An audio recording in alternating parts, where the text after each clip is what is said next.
R.I.P. S-Bone. Out of respect, you know, my cousin Gucci and them from the dark side of the 40s, you feel me? I got family over there. I can't elaborate or even give my real opinion. You know, me being on the red team, that ain't our business, but I most definitely will say rest in peace. I knew S-Bone personally. I was collaborating with him. We were supposed to work together before his demise. I just know we got another angel in heaven. I would like to emphasize on, it ain't cool to speak ill on the dead. Go.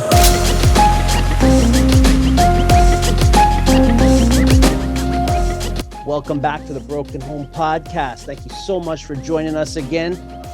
We have a long-time returning guest tonight.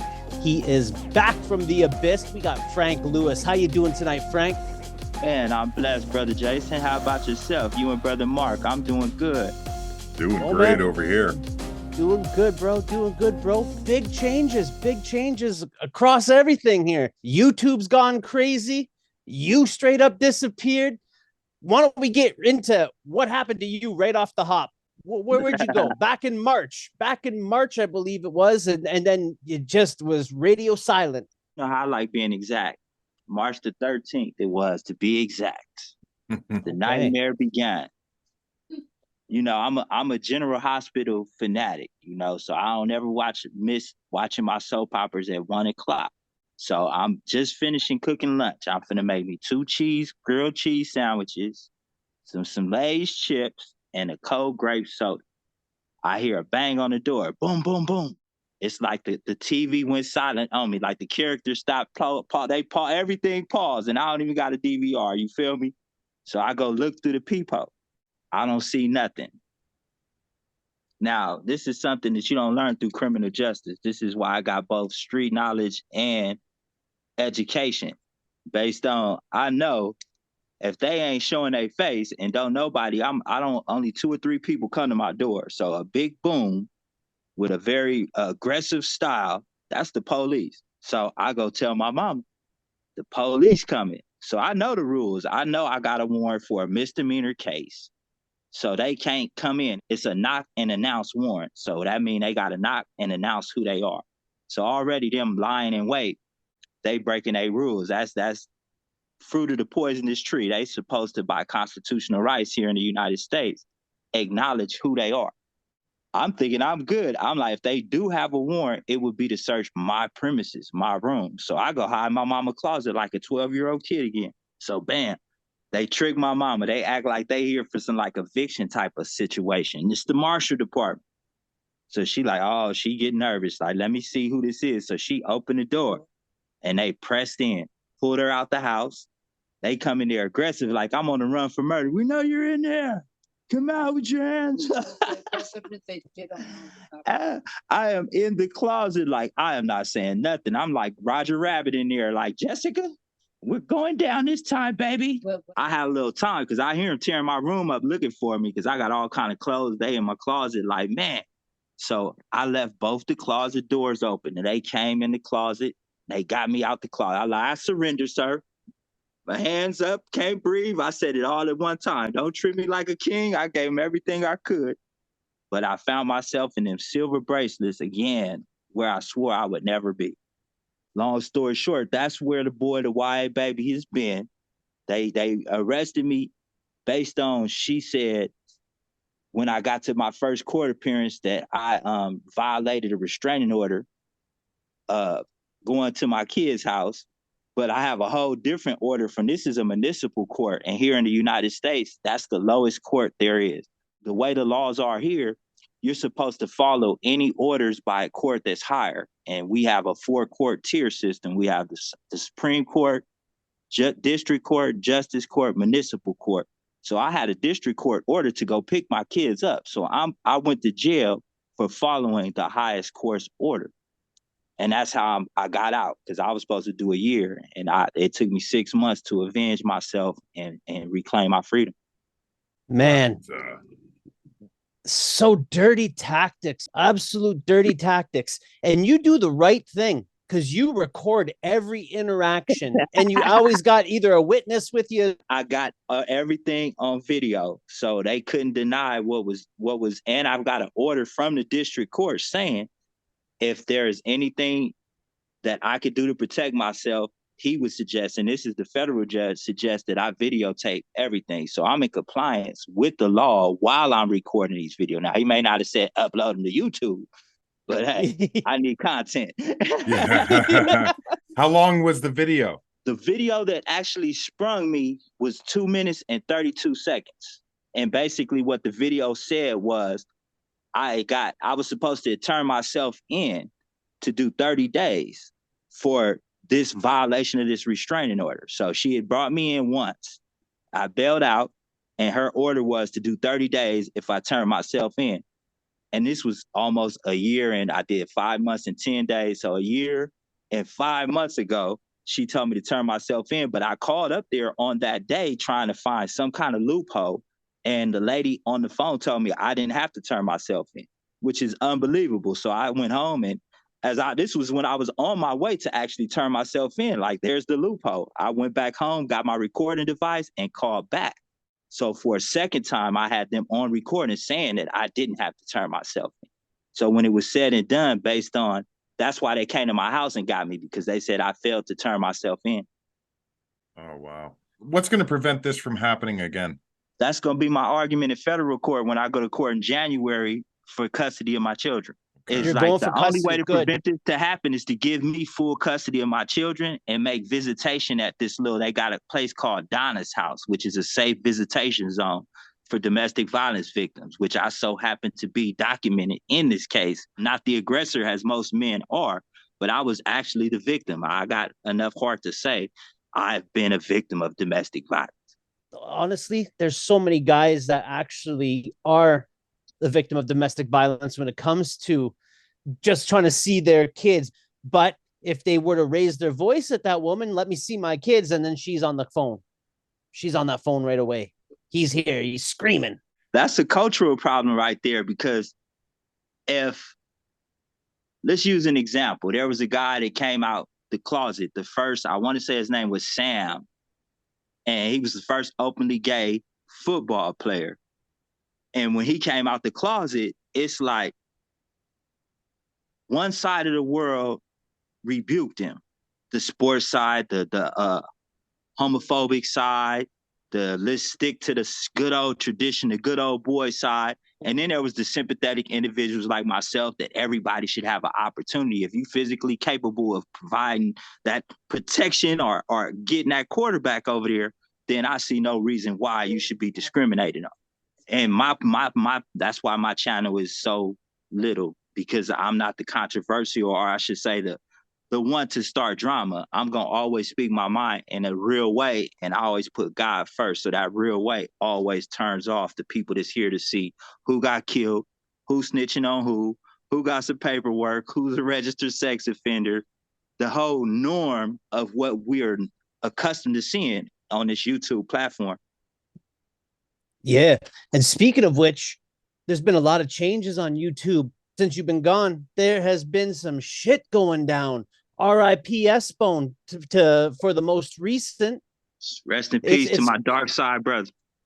Yeah, it's gotten crazy. It's like these people are getting hits on them. Like it's like an open season or targets being put on people right now.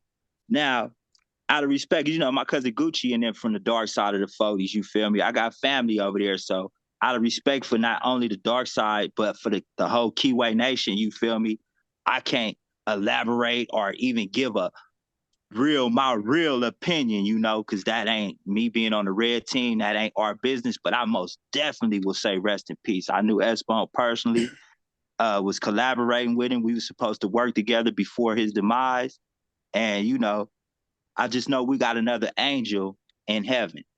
I would like to emphasize on, it ain't cool to speak ill on the dead. That's right. So all the little haters with all the little, it don't matter if he told on anybody, if there's paperwork, that's like that's like a retirement. You feel me? You can feel how you want to feel about him. He ain't even been buried yet. And that's why I put my little post on there, me and his conversations, just with a rest in peace.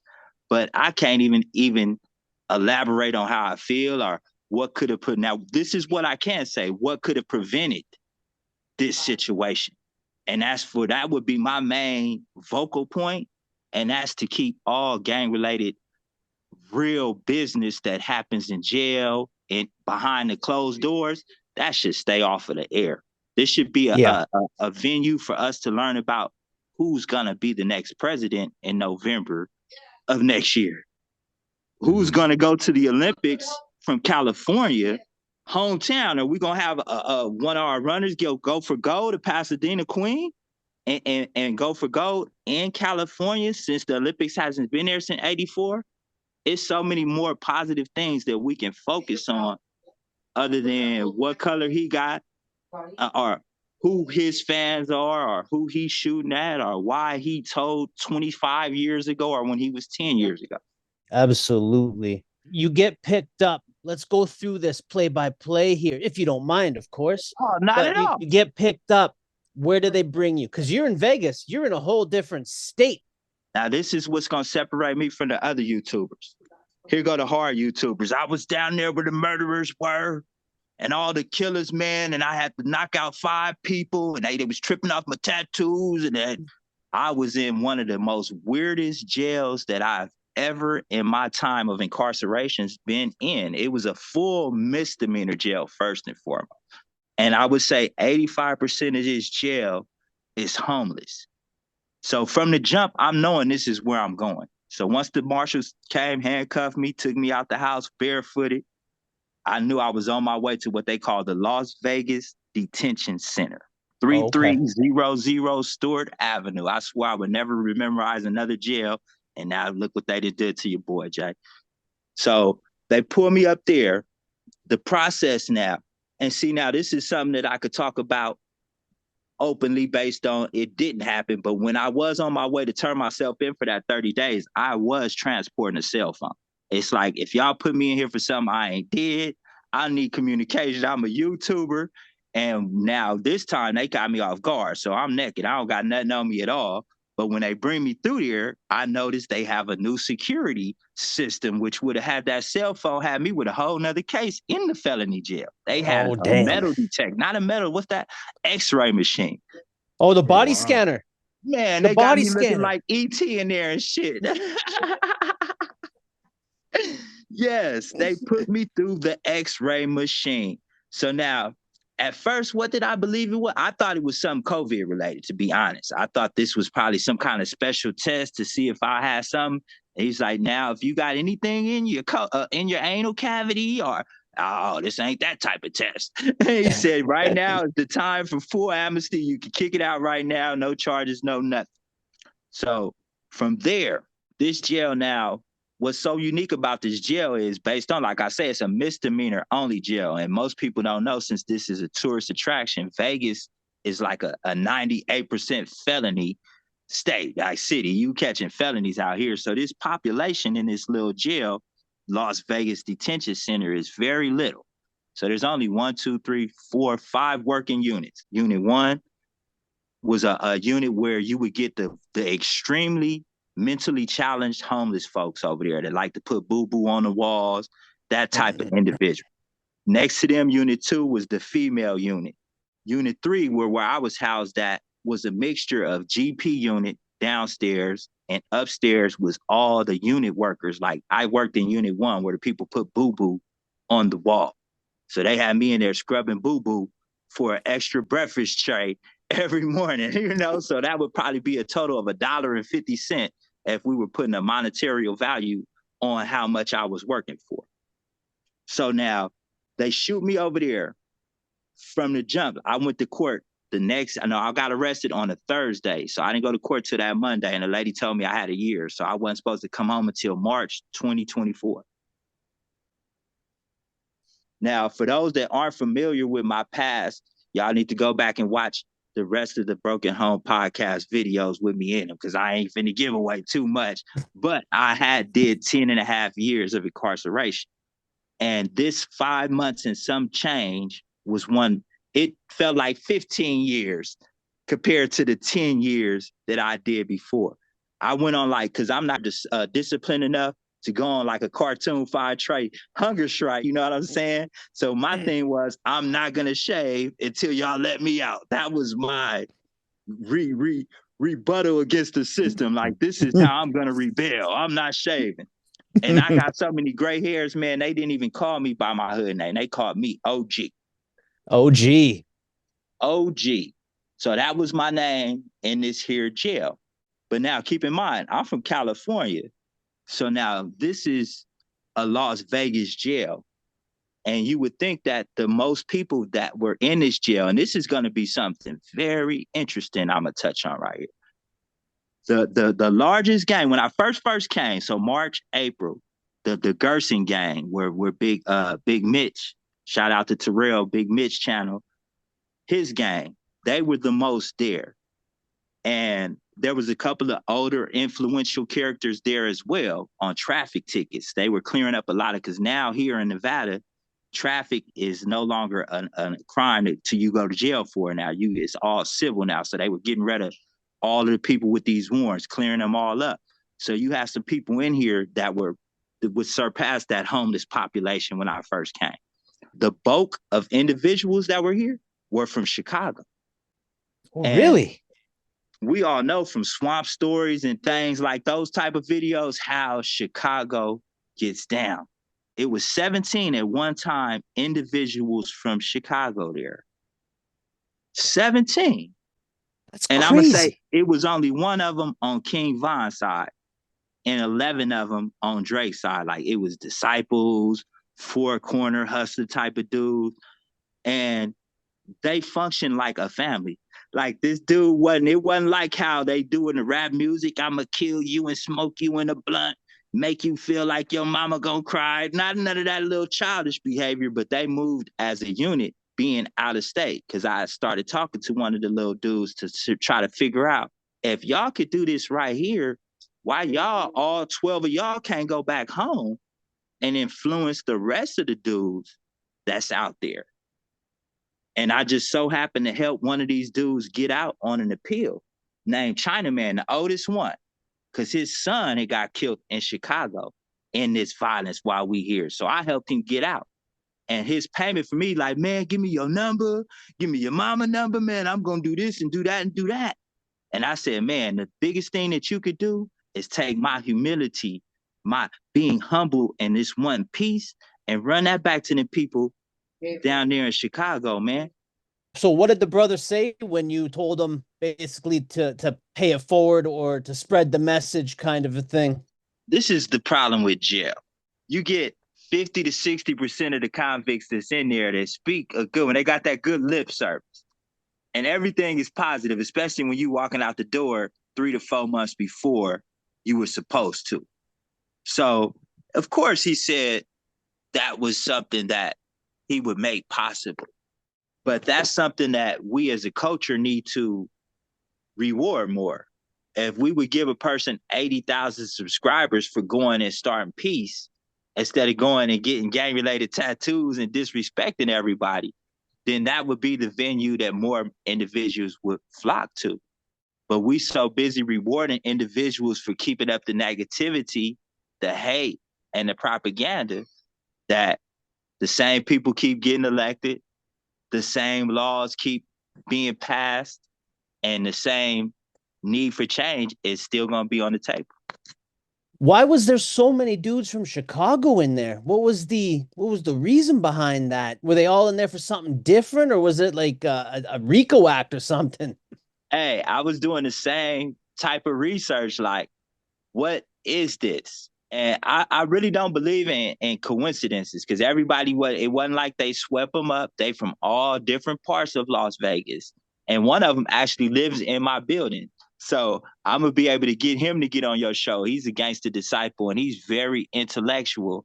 So, I'm going to lace him up and see if he's willing to get on the video and explain what he explained to me in there. Because this is his name, Von, from the Disciples. Like, he's the total opposite. So him and Von was enemies because they have the same name.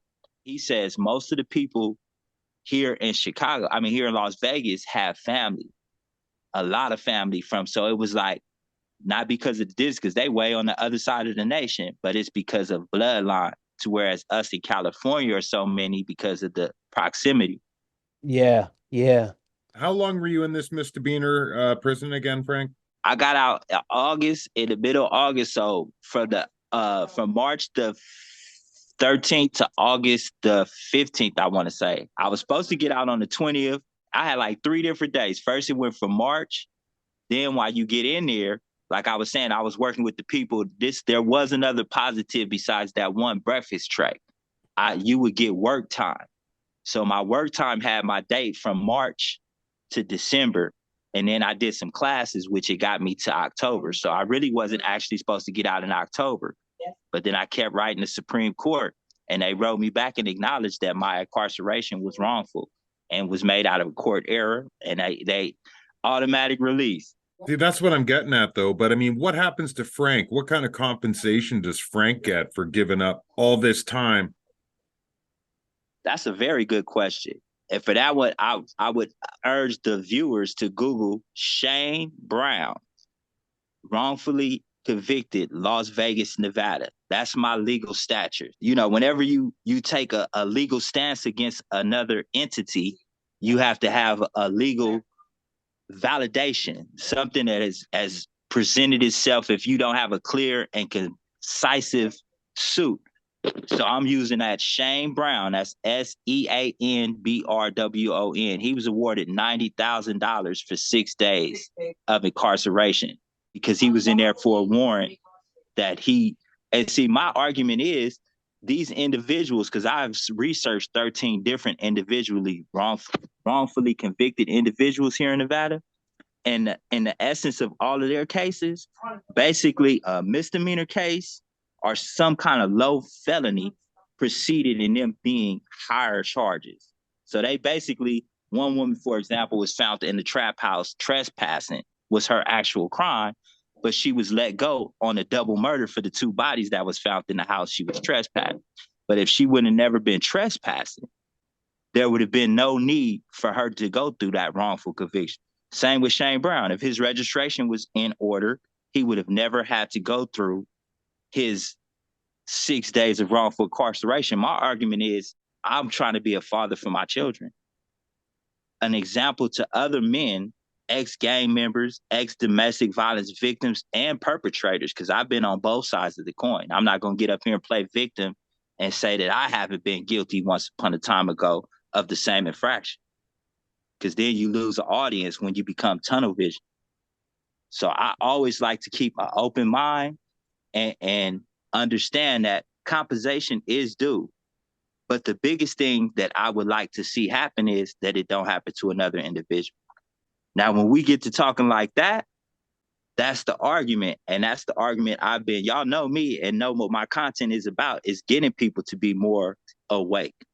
Who is going to be the next president is what we should really be worried about. No disrespect to Shody, Big Y, Tiny Solo from A-Trade, S-Bone, everybody that's passed away in this little 5 months that I've been gone. Rest in peace to all their souls. And let that be motivation for us to just grow stronger.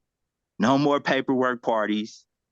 No more throwing each other under the bus to please a crowd of people that mostly hide behind fake profiles. Yeah. We making ourselves look like baboons for the advantage of a culture of people that really want to see us exterminated anyways. So they're going to always throw in that extra antagonizing propaganda and stereotypical thinking that keeps us so brainwashed that we're unable to break that lynch theory that has us hating each other. What are your thoughts on the presidential race coming up in the States? How do you see it playing out? Ooh, my favorite topic in the world, politics. Everybody knows that I voted for Donald Trump twice. And for the first time, I'm saying that this is going to be a very, I wouldn't say, it can't be one way. Like before, it's either controversial, boring, or like how the Patriots keep going to the Super Bowl over and over, repetitive.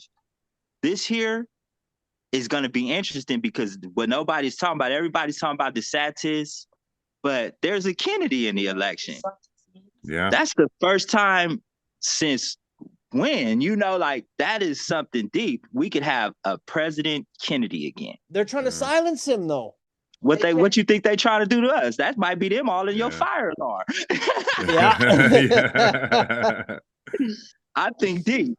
I think real deep. And that shows why I got 1,000 subscribers. And there's a very wide variety of other YouTubers who will remain nameless, who I feel are unworthy of the position that they've put themselves in because of these unknown fans, groupies, feds. You might have 1,000 federal investigators subscribers. We don't know who these people are. I take pride in the fact that I could say I've sold thousands of books. You know what I'm saying? I've got it. There's a paper trail that's documented by taxation for the United States nation that can pretty much back up where my fan base is. So that gives me the opportunity to be more intimate with my 1,013, 14 now as of today's subscribers. And if you haven't subscribed, Frank Lewis, the YA Baby is the channel. And I would appreciate if y'all come over there and join me, because positivity and, like S-Bone would say, protecting your energy are essential. That's right. Everybody that's watching this right now, please go hit up his channel. It will be linked below. And make sure you check out our previous recordings, because there is some really good conversation in there that I know you're all going to enjoy. Some really good stuff. You're going to get some background on Frank. You're going to see his evolution as a person. You know, he's just a really, really good dude. That's why I got so worried when I couldn't get a hold of you. Like, we were talking almost every day or every couple of days. Like, we'd be like legit on the phone talking. Yeah. And then suddenly you're just gone. So I'm telling Mark. Kidnapped. Yeah. I was literally much kidnapped. Yeah. And I tried to get a hold of your mom. I tried looking for Gucci, but then your cousin Cash got a hold of me. When I seen you I seen your name on there, I was like, no way. He's back. Yeah, they had to jailbreak to get in. I was locked out of all my accounts. I'm still trying to get in one of my Facebook accounts. I'm still trying to do all of that, while keeping in mind my whole mental was on October, November. I knew I wasn't going to do it till March, but I was like, maybe December they'll let me out for Christmas. I was thinking somewhere up in there. So right now I'm still incarcerated, because even though, like I said, I won't go too far into the S-Bone situation, it's disheartening, because it was like one of the quickest examples that you could see of how the world loves you one moment, can turn on you very quickly, and then your demise comes, and it's like nothing ever happened. Yeah. It's like, no, this man was a good man. It's like we got our priorities all the way wrong. It's like we've got to give each other our flowers. Like what you guys are doing as far as bringing awareness to broken homes, that is, it's people that's out here, because some of those profiles are kids that are lost, looking for an identity, looking for a way to get their gangsterism together. Like, we used to do this by watching the coolest dude on the streets, either by dress, car, money, the most women. There were certain attractions that allured certain young gangsters to want to be part or participate in this gang culture. And today, it's now done off of who has the most subscribers or the coolest song with the best dance. These are the type of things. Who affiliates with that rap group and who got beef with that city or that state. That's what the identity of gang membership is taken now. Watered down to the max, or it has a total different identity now compared to the 90s type of gangsterism. I talked to some young little homies that was in there, because there was a couple of little, this was a misdemeanor jail, but like I say, some guys fell under the cracks with these new laws, with these tickets. So there was a lot of people clearing up these tickets, and a lot of little young gangsters, and they hate that word. Watered down? Like, if watered down, they feel that we're disrespecting their culture. Like, oh, what y'all think y'all better than what we is? We got 10 murders in 1 week, and so I have to say, young puppy, calm down. Calm down, kid. Because I'm not going to call them watered down. What I'm going to call them now, and he actually took more disrespect. So I would recommend, y'all keep calling them watered down. You know, I keep it gangster with him. I call it PC. Yeah. That's what it is. Based on when I was gang banging, you could go down 10 miles down Crenshaw and not see one camera, not see one cellular phone, not see one recording device that would incriminate you. Not even witnesses. The people that you saw, they weren't. Now you got to look at, out of every 10 people, there's 5 witnesses that aren't going to be scared to testify against you. So today, it's easier for individuals to get away with gangbanging knowing that they're protected. So most people think PC is protective custody. But what I call PC is with these dudes is their protection isn't protection custody, it's protective content. Because if your content is legitimate, respectful, and in line with what everybody else's content is, then you'll be protected. But once you start talking about what we get on and presidential and what isn't righteous and what isn't, and the fact that people forget, like I try to be careful because I don't want anybody, things are still fresh, but you got individuals pulling up to places with paperwork. I think one of those commandments in that Bible is say, thou shalt not judge. And for us to accept the individual off of face value, and on this YouTube, you can pick out the real from the fake. You can kind of see, I could say you can make up or dress up who you want to be, period. But that's what we do in jail as well. But you can see certain individuals carry themselves with a moral value that can't be mimicked. And those individuals are the ones that, I should say, the people that want to continue to see the demise of not a race, but of a whole culture. Those people that want to see that demise and still benefit off of the rap music, the penitentiary. And shout out to, I just found out today that my boy died, Bob Barker, rest in peace. Yeah. Bob, yep. Man. Now, I'm a turn all the way back and we're going to go to the Las Vegas Detention Center on that note with Bob Barker dying at 99. Everything in there, I just took off my shorts.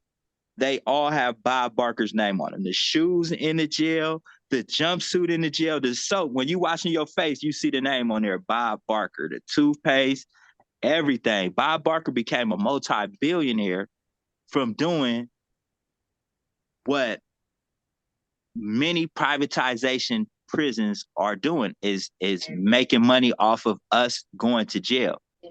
Mm-hmm. And it is so easy, like the work that we was doing, to pay somebody to go into somebody's room who intentionally flooded it and there's boo-boo all over the place and wipe it down.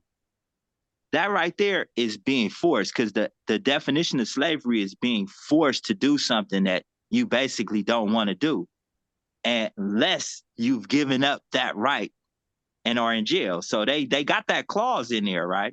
But keep in mind, I'm in jail because I went to go see my kids because this court said I could, but this little bitty court down here got upset at me and said that I can't.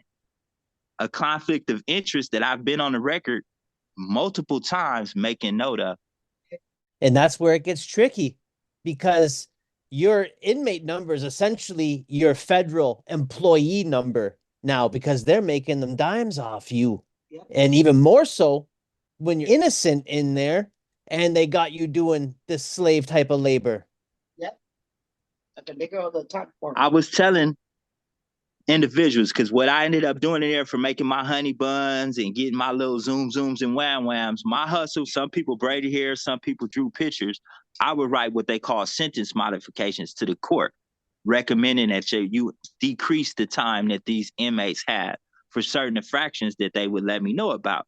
There were people in there that it was so clear, like one guy had a shopping cart who was given to him by a person who made this shopping cart with no identifying marks. It wasn't Walmart's cart, it wasn't Target's cart, and they arrested him for grand larceny for stealing the cart from a store.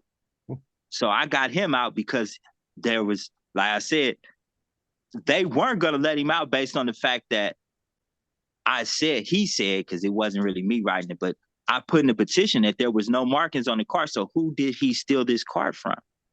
And it really took him 3 months to get out. He had a 6-month sentence for stealing his shopping cart. They let him out 3 months early because there was no pictures of the shopping cart. So when the authorities didn't take pictures, they violated his rights from the get-go, and it's kind of like reading you your Miranda rights. You have the right to remain silent.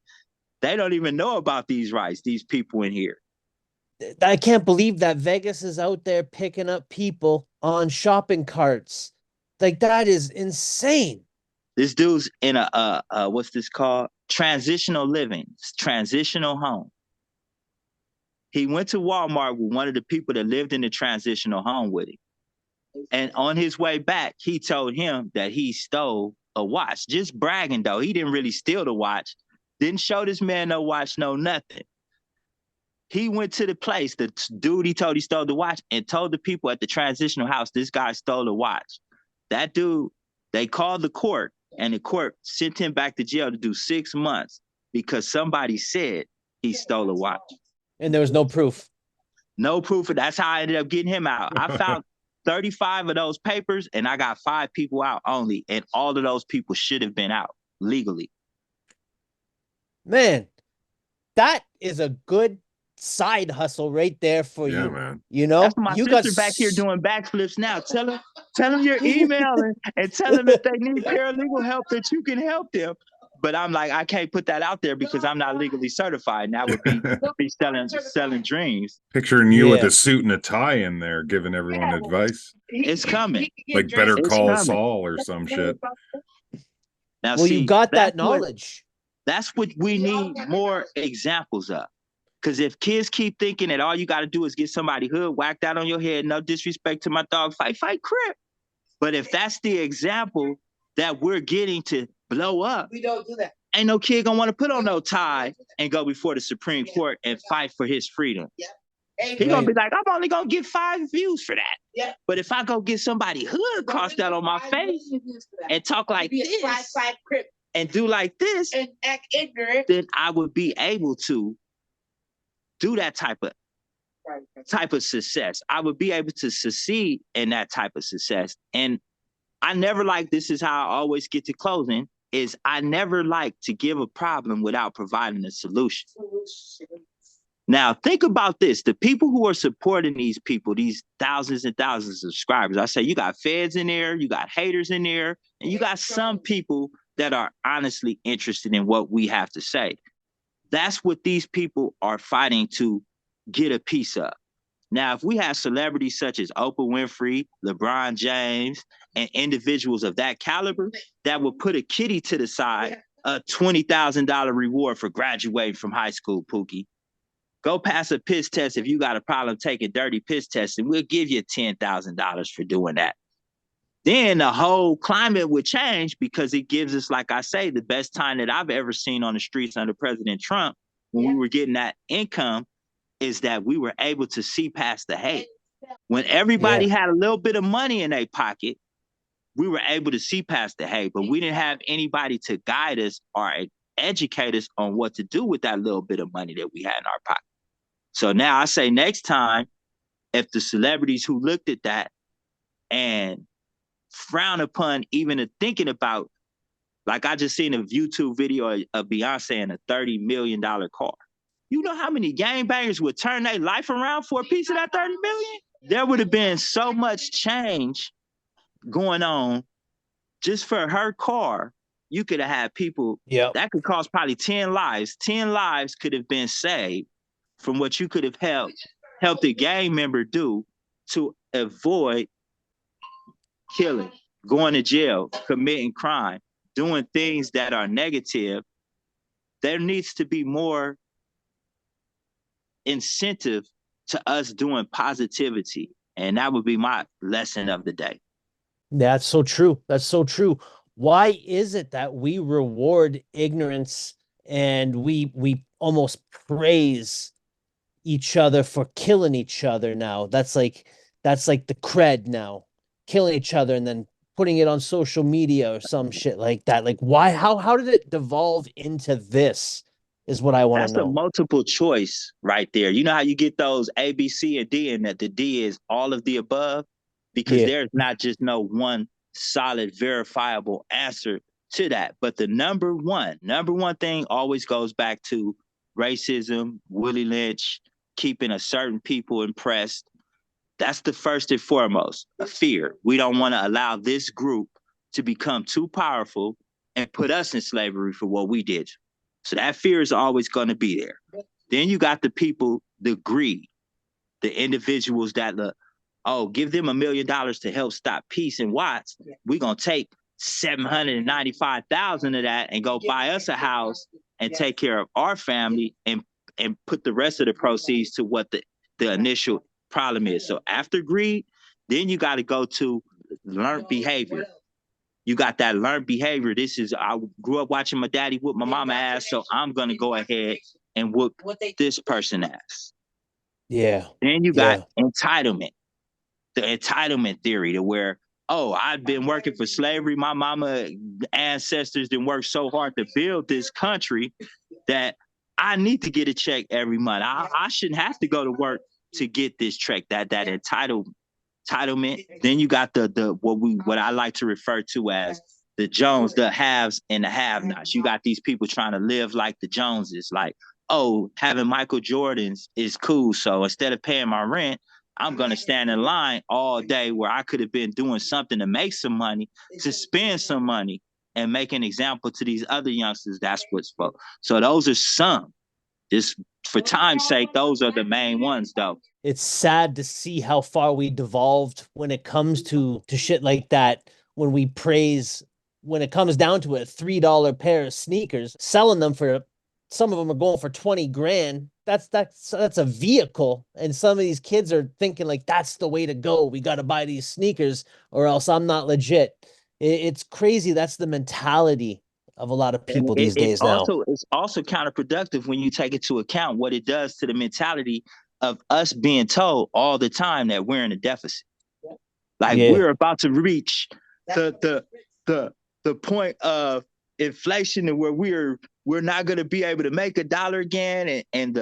But then we looking at people buying $20,000 shoes and be like, how are we going broke when Puffy can go buy $1 million worth of Ciroc and throw it up at the strip club, make it rain, literally. Yeah. That's what our ancestors, I should say, what our brothers and sisters of the 1% in our community, those rich brothers and sisters, fail to realize what they're doing. They don't want to reward us for our wild, childish, and reckless behavior, but yet at the same time, they want us to learn how to be financially stable, how to make our race look proud. Yet they show us the total opposite of that behavior. So we all need to clean up our house first, because anytime we need change, everybody needs to go within their own tribe first and clean out their backyards. And it's all about teaching in a way that these little kids gonna listen. Before we wrap it up here, Frank, what is one good day that you had while you were locked up? If you could think of the best day that you had.